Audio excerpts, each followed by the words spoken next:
Remember Kansas City Chiefs kicker Harrison Butker, seemingly happily married conservative football player, gives a conservative speech at a conservative college, encouraging women to be homemakers. It is you, the women, who have had the most diabolical lies told to you.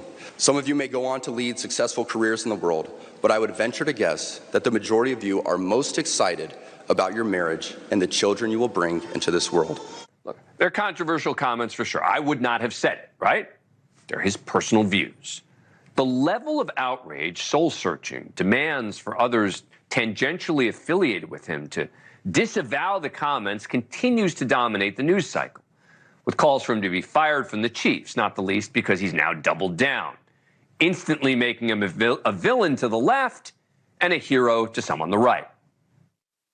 Stick to kicking, Harrison. I think it is a really terrifying statement that captures the current political moment we are living in. Well, he's standing up for men being fathers and women being mothers.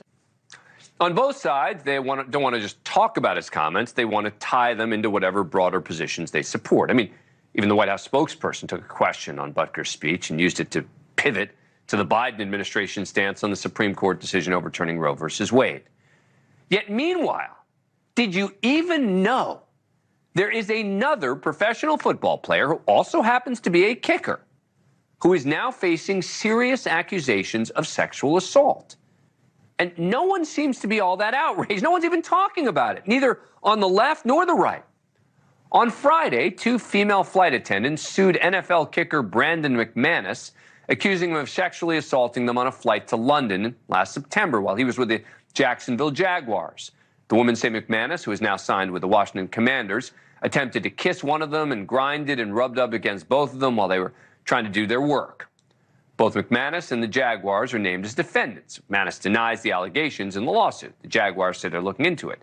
But is anyone on cable even talking about this? It seems not.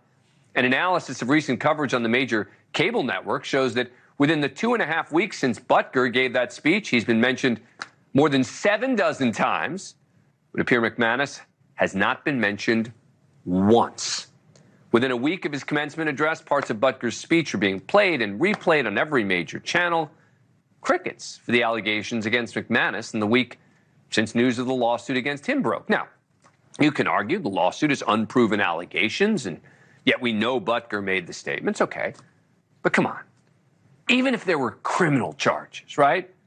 Probably still wouldn't have gotten the kind of coverage that Butker's comments caught.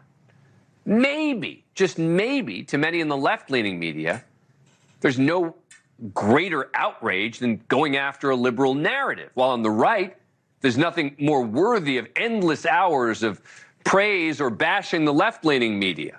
But allegations of sexual assault doesn't fit easily into the political narrative. I don't know, maybe it's not even worth discussing.